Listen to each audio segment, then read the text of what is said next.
안녕하세요. 책과 함께하는 시간입니다.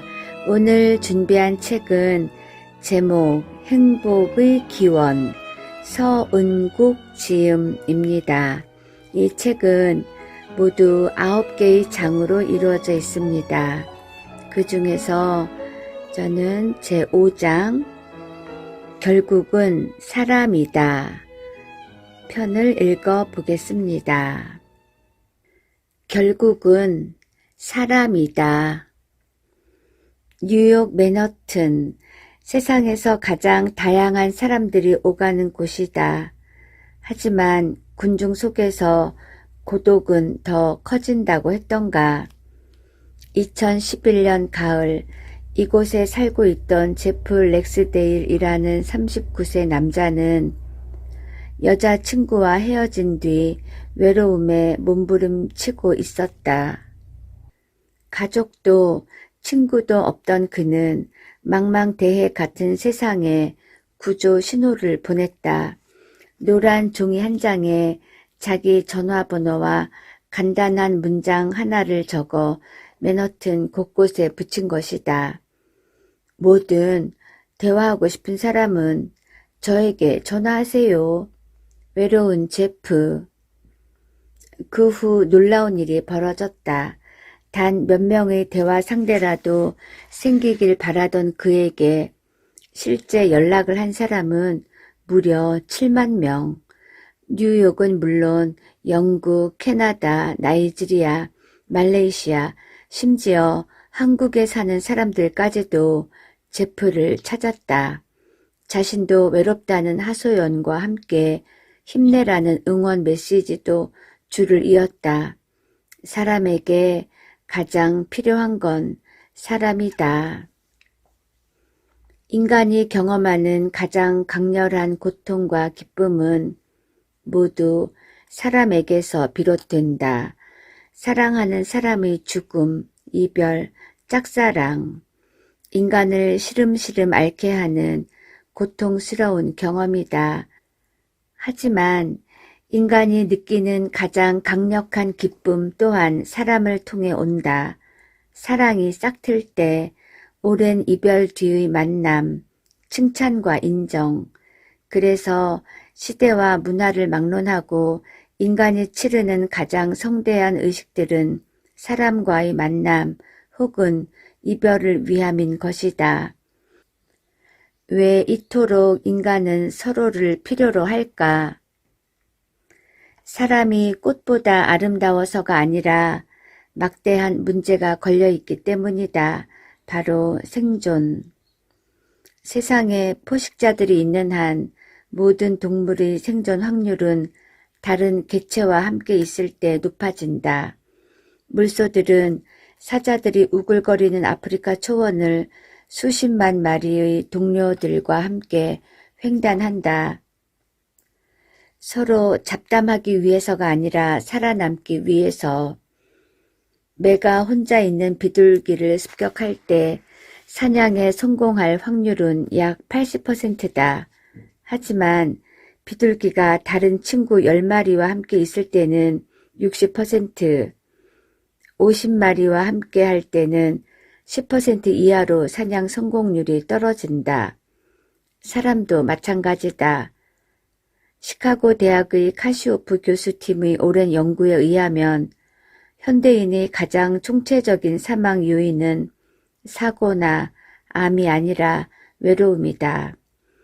동료의 존재는 식량 확보라는 생존 과제 해결에도 필요한 자원이다. 많은 동물은 사냥을 나가서 빈손으로 돌아오기 일쑤다. 가축의 피를 주식으로 하는 흡혈박쥐의 경우 어미가 피를 구하지 못한 날은 새끼들이 배를 채우기 위해 이웃집 박쥐에게 피를 빌린다.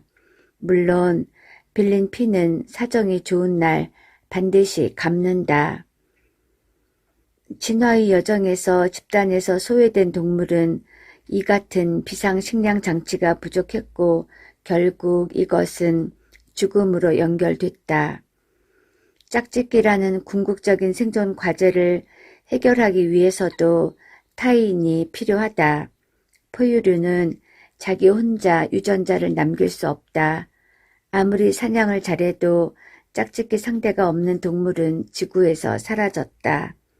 현대 생활은 맹수나 배고픔의 위협으로부터는 비교적 자유롭지만 여전히 짝짓기는 절대적인 생존 과제로 남아있다. 인간의 본성을 압축한다면 나는 The Ultimate Social Machine 이라고 표현하고 싶다. 사회성은 인간의 생사를 좌우하는 가장 독보적인 특성이다.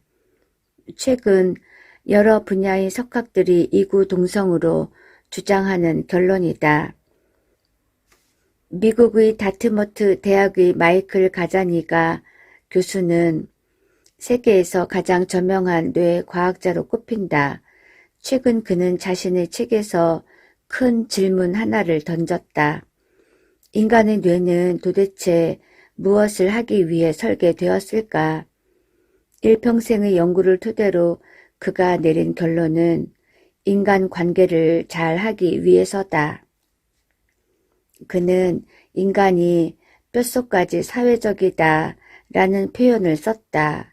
남을 설득하고 속이고 속마음을 이해하고 뇌의 최우선적 과제는 사람 간의 이런 복잡 미묘한 일들을 해결하는 것이다. 옥스포드 대학의 인류학자 로빈 던바 교수의 생각도 이와 비슷하다. 오랜 진화 과정 중 어떤 큰 변화가 호모사피엔스의 뇌 발달에 기여했을까?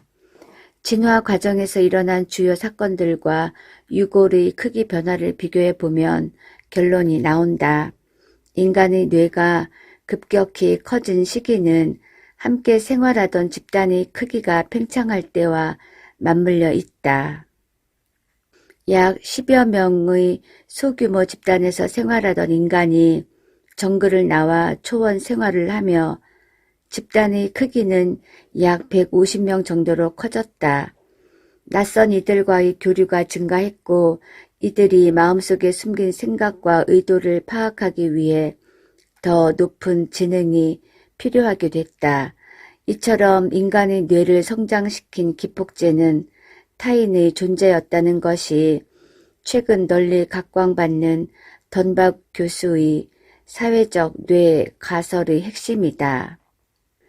인간을 가장 인간스럽게 만드는 뇌, 한마디로 사람들과의 관계를 잘 맺기 위해 뇌가 발달했다는 것이다. 인간이 인공위성을 띄우고 힉스 입자를 발견했지만 이런 위협들은 사실 사회적 과제를 해결하기 위해 똑똑해진 뇌에서 나온 부산물이라고 볼 수 있다. 그래서 비사회적 과제들은 그토록 낯설다. 골프를 치기 위해서는 학습과 노력이 필요하다. 골프는 뇌가 디자인된 원래 목적과 거리가 멀기 때문이다. 마찬가지로 수학학원은 골목마다 있지만 짝사랑하기, 배신으로 상처받기 같은 학원은 없다.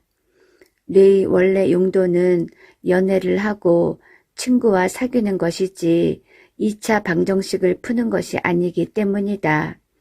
중요한 점은 이렇게 철저히 사회적인 뇌가 21세기를 사는 우리의 일상을 여전히 주도한다는 것이다. 내 생각엔 행복한 사람은 바로 이 고지식한 사회적 뇌를 잘 이용하는 자들이다. 호모 사피엔스라는 동물의 진화 여정에서 집단으로부터의 소외나 고립은 죽음을 뜻했다. 우리의 조상이 된 사람들은 연인과 친구들을 항상 곁에 두고 살았던 매우 사회적인 사람들이었다. 우리는 사회적 인간의 유전자를 받았고 그것을 통해 사회적 생존 비법을 전수받았다.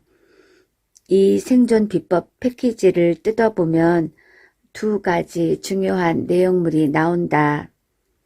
하나는 고통이라는 경험이다. 고통을 경험하지 못하는 동물은 오래 살 수 없다.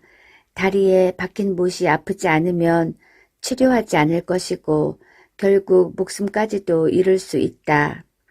생존에 위협이 되는 작은 불씨를 미리 끄는 일종의 호루라기 소리가 고통이다. 상처난 다리가 아픈 이유는 제발 다리 좀 치료해 라고 뇌가 고함을 치고 있기 때문이다. 고통의 정확한 진원지는 다리가 아니다, 뇌다. 못이 박힌 순간 뇌의 전방 대상 피질이라는 부위가 활성화되고 이것이 고통이라는 신호로 바뀌어 우리에게 전달된다. 진통제가 효력 있는 이유는 그 속에 함유된 아세타미노펜 성분이 전방 대상 피질을 비활성화시키기 때문이다. 다리가 잘려나가는 것만큼 인간의 생존을 위협한 것이 집단으로부터 잘려나가는 것이었다. 이때 뇌는 사회적 고통이라는 기제를 사용해 그 위협을 우리에게 알렸다. 외로움, 배신감, 이별의 아픔, 인간관계에 금이 가는 신호가 보일 때 뇌는 이런 마음의 아픔을 느끼도록 했고 그 덕분에 더 치명적인 고립을 미연에 방지할 수 있었다. 신체적 고통과 사회적 고통, 원인은 달라도 기능은 같다. 생존에 위협이 되는 상황이 발생하고 있으니 조치를 취하라는 신호다. 그렇다면 손가락이 잘릴 때와 애인이 떠날 때의 고통, 어느 쪽이 더 심할까? 최근 연구들은 두 가지 고통이 크게 다르지 않다는 것을 보여준다. 뇌 영상 사진을 보면 신체적, 사회적 고통은 동일한 뇌 부위에서 발생한다. 손이 잘리든 애인이 떠나든 뇌는 똑같은 곳에서 비상경보를 발동한다. 둘 다 생존을 위협한다는 점에서는 차이가 없다는 뜻이다. 고통의 역할은 위협으로부터의 보호다. 뇌의 입장에서는 그 위협이 신체적인지 사회적인지 그다지 중요하지 않다. 그래서 뇌는 비슷한 방식으로 두 종류의 고통 스위치를 켜고 끄는 것이다. 혼자가 되는 것이 생존에 얼마나 치명적인지를 단적으로 보여준다. 우리 조상이 물려준 생존 패키지의 두 번째 내용물은 우리 관심사인 쾌감이다. 고통과 같은 부정적 경험이 위협으로부터 우리를 보호하는 역할을 한다면 긍정적 정서의 기능은 생존에 필요한 자원을 추구하도록 하는 것이다. 고통을 느끼지 못하는 생명체가 오래 생존하지 못하는 것처럼 쾌감을 상실한 동물 또한 문제가 생긴다. 간단한 예로 식사를 들어보자. 왜 우리는 매일 꼬박꼬박 밥을 챙겨 먹을까? 한마디로 먹는 즐거움 때문이다. 그 어떤 음식을 입에 넣어도 맛을 느끼지 못하는 사람이 있다고 하자. 이런 자들은 남에게 고기와 과일을 양보할 것이다. 고매한 인격 때문이 아니라 먹는 쾌감을 느끼지 못하기 때문이다. 이런 젠틀맨들은 진화 과정에서 영양실조로 사라졌다. 생존 경쟁에서 살아남은 동물들은 탐욕스러울 정도로 먹는 즐거움을 추구했다. 보기에는 썩 좋지 않아도 생존에 반드시 필요한 모습이었다. 우리 뇌는 일종의 탐지기와 같다. 이 탐지기는 우리가 생존에 필요한 경험을 하도록 유인하기 위해 신호를 방출하는데 이 신호는 바로 다양한 모습의 쾌감으로 나타난다. 배고픈 사냥꾼은 눈앞에 토끼가 나타날 때, 토끼 고기가 맛있는 냄새를 풍기며 익어갈 때, 한 입 뜯어 먹을 때 행복감을 느낀다. 이런 깨알 같은 쾌감들을 흠뻑 느껴야 또 사냥을 나가게 되고 이렇게 사냥을 꾸준히 해야만 생존할 수 있다. 중요한 점은 이 탐지기의 쾌감 전구는 선별적으로 켜진다는 것이다. 분별 없이 아무 때나 쾌감 신호가 울린다면 탐지기로서의 가치가 없다. 그래서 회색벽을 멍하니 쳐다보고 있을 때 쾌감은 일어나지 않는 것이다. 이 탐지기의 쾌감 신호는 생존에 절실히 필요한 자원을 취할 때만 선별적으로 반응해야 한다. 며칠 굶주린 배를 채울 때, 꽁꽁 언 몸을 온천물에 담글 때, 이렇게 몸을 보존하는 경험을 할 때 강력한 쾌감이 발생한다. 인간이 생존하기 위해 확보해야 했던 또 하나의 절대적 자원이 있다. 바로 사람이다. 먹는 쾌감을 느껴야 음식을 찾듯 사람이라는 절대적 생존 필수품을 확보하기 위해서는 우선 인간을 아주 좋아해야 한다. 타인을 소 닭보듯 바라보는 사람에게 친구나 연인이 생길 리 없다. 이런 사회적 영양실조를 막는 가장 효과적인 방법은 왕성한 사회적 식욕을 갖는 것이다. 식욕의 근원은 쾌감이다.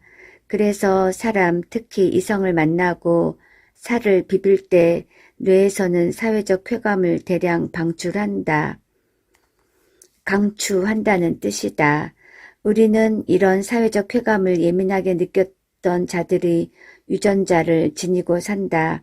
그래서 지금도 사람을 절실히 찾는 것이고 가장 강렬한 기쁨과 즐거움을 사람을 통해 느끼는 것이다. 사람과 무관해 보이는 감정들도 사실 대부분 사람 때문에 생기는 것이다. 초고속 승진의 기쁨, 뇌의 행복 전구가 켜지는 이유는 승진 자체가 아니라 승진이 가져다주는 사람들의 축하와 인정 때문이다. 어쩌다 지구에 혼자 남게 되었다고 하자. 자랑할 사람도 축하해주는 사람도 없는 세상에서 책상 위 화분과 단둘이 갖는 조촐한 승진 파티. 승진이 기쁘긴커녕 눈물 난다. 약 5만 년 전 호모사피엔스 중 아주 작은 무리가 아프리카를 나와 세상을 향해 걷기 시작했다. 중앙아시아를 거쳐 일부는 유럽 쪽으로, 일부는 시베리아나 호주 쪽으로. 고고학자들은 아프리카를 나온 이 초기 집단의 크기는 불과 150명 정도였을 것이라 추정한다. 이 작은 무리가 무섭게 번성해 불과 몇만 년 만에 남극에서 북극까지 지구 구석구석을 정복하며 살고 있다. 몇만 년의 시간은 진화의 관점에서 보면 찰나에 불과하다. 이 짧은 시간에 인간이 지구를 정복하게 된 비결은 무엇일까? 극도의 사회성. 하버드 대학의 에드워드 윌슨 교수가 최근 저서에서 내린 결론이다. 지구에서 최고의 생존 성공담을 가진 동물은 개미와 인간이다. 두 생명체의 공통된 특성은 유별날 정도로 사회적이라는 것이다. 한 개체로서는 그다지 탁월한 능력이 없지만 서로 돕고 나누고 이용하는 복잡한 사회적 능력 덕분에 두 종은 지구에서 유례가 없는 성공 신화를 썼다. 그래서 윌슨은 인간의 지구 정복을 사회적 정복이라고 표현했다. 행복을 생각하기에 앞서 행복을 찾는 인간은 누구인가를 생각해 볼 필요가 있다. 보이는 것에 현혹되지 말자. 인간은 동물이다. 행복에 대해 고민도 해보는 똘똘한 면은 있으나 살아가는 궁극적인 이유는 다른 동물과 마찬가지로 두 가지다. 생존과 짝짓기. 인간은 좀 더 세련되고 복잡하게 때로는 대의 명분을 만들어 자신도 모르게 그 목표들을 이룰 뿐이다. 사람이라는 동물은 극도로 사회적이며 이 사회성 덕분에 놀라운 생존력을 갖게 되었다. 그래서 그의 뇌는 온통 사람 생각뿐이다. 희노애락의 원천은 대부분 사람이다. 또 일상의 대화를 엿듣다 보면 70%가 다른 사람에 대한 이야기라고 한다. 행복감을 발생시키는 우리 뇌는 이처럼 사람에 중독되어 있다는 사실을 놓쳐서는 안 된다. 그래서 사회적 경험과 행복은 불가분의 관계를 맺는다. 사회적 경험이 행복에 중요한 것은 물론이고 한 발 더 나아가 행복감은 사회적 과제들을 해결하기 위해 존재하게 되었다고까지 생각된다. 지난 30년간 과학적인 연구를 통해 행복에 대해 많은 사실을 알게 되었다. 그중 가장 중요하고도 확고한 결론은 무엇일까? 긴 시간 행복을 연구한 사람으로서 고민을 해보았다. 내 생각에는 두 가지다. 첫째, 행복은 객관적인 삶의 조건들에 의해 크게 좌우되지 않는다. 둘째, 행복의 개인차를 결정적으로 좌우하는 것은 그가 물려받은 유전적 특성, 조금 더 구체적으로는 외향성이라는 성격 특질이다. 두 결론은 수백 편의 논문을 통해 검증된 사실이다. 확고한 결론이지만 왜 이런 결과가 나타나는지에 대한 근원적인 설명은 아직도 학계에 부족하다. 새로운 안경을 쓰고 행복을 살펴볼 필요가 있었다. 익숙한 철학의 안경을 벗고 진화론적인 렌즈로 행복의 본질을 좀 더 깊게 들여다보게 되었다. 나의 짧은 결론은 행복은 사회적 동물에게 필요했던 생존 장치라는 것이다.